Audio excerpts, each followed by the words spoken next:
Prime Minister Narendra Modi addressed lawmakers in the United States of America. Here is the speech I had written for him, and I only wished he had delivered the speech.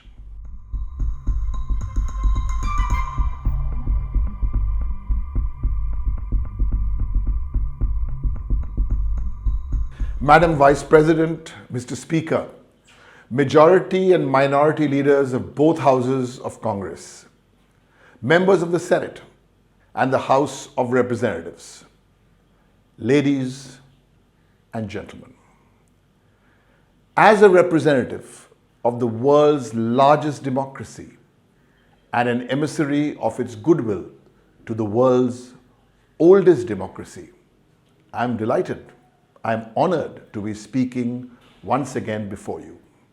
For democratic republics such as India and the United States, chambers and buildings such as this one, the Houses of Congress on Capitol Hill, here in Washington, D.C., and Parliament House in New Delhi, are embodiments of popular sovereignty, repositories of the people's trust, and monuments blessed with the sacredness of a church, a temple, or indeed a mosque.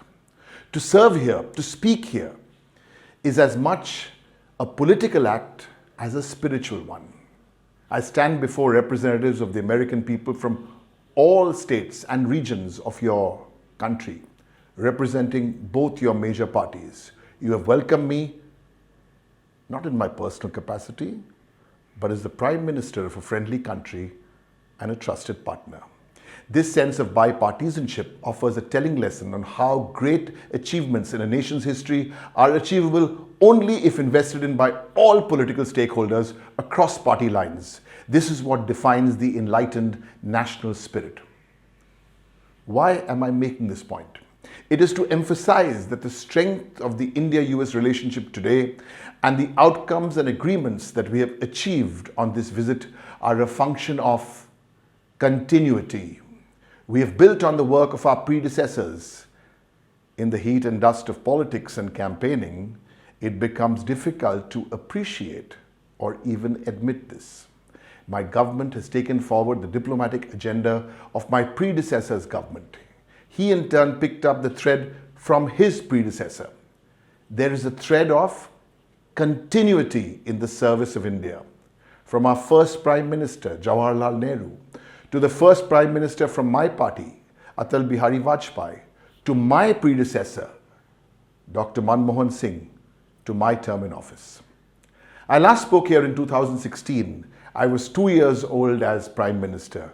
Today I have spent almost a decade in office. The past 9 years have shown our world a pandemic, multiple crises, and the devastating impact of a war that is still being waged. In all this, pre-existing and long-term global issues of concern, from climate change to poverty alleviation, remain, often deprived of the attention and resources that these serious issues deserve. In India, we have responded to these challenges with the courage, with the determination of our people. 1.4 billion of them, 65% of them under the age of 35. Even though unemployment remains a big challenge in India, the energy and grit of our young people has lifted our society. We have done so in two ways. First, during the pandemic and the subsequent, admittedly hasty lockdown, which was devastating for our migrant workers and the middle class, we deployed tools, whether it was the biometric-derived Aadhaar system or the National Rural Employment Guarantee Program, initially conceptualized by the previous government to deliver welfare benefits to our people. Frankly, I was not always a believer in the Employment Guarantee Program, but now I recognize it has an important role. In the spirit of bipartisanship I see here, I commit to addressing concerns about financial dues related to the guarantee programs that have come from state governments run by opposition parties. Democracy is about rising above partisanship.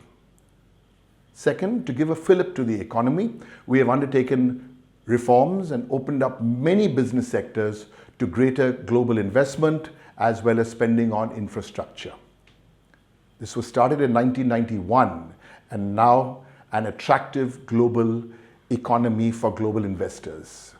This is what defines a democracy. Representative government is not a sprint, it is a never-ending relay, and at various junctures we pass the baton from one to another. The last decade has also taught me to have the humility to learn from mistakes. We passed the farm laws in 2020, but after legitimate protests from farmers across the country, we repealed them. Then there was demonetization, which I announced in 2016. We soon realized that this economic misadventure failed to meet any of its stated objectives. Indeed, what India's first Prime Minister Nehru said rings true, and I quote, "Let us be a little humble. Let us think that the truth may not perhaps be entirely with us." Friends, the bipartisanship and unity across party lines that I see here before me are heartwarming and yet bittersweet. A little over 3 weeks ago, the new Parliament building was inaugurated in New Delhi. Many of the opposition parties stayed away. At such a historic moment, at the opening of a Parliament building that will serve our country for the next 100 years, well after our generation is gone, this ought not to have happened. But I'm not here to point fingers. All of us must share the blame. It is a shared failure. And me, a moment for me to deeply introspect. In truth, democracy is not about partisanship, it's about partnership. Democracies need partnership within their societies and their politics. That is why democracies instinctively reach out to each other. That is why our two great nations have forged an unusually strong bond. This is the gift of democracy, a gift that empowers us but also must humble us. Each one of us, Indian, American, you, me. May those cherished values of democracy continue to keep us inspired and keep us grounded. May our countries prosper together. Thank you. To end of speech, now we can switch the teleprompter off. Thanks. Every alternate Friday in the Indian Express, 0 hour. Click on the description below to read the full article.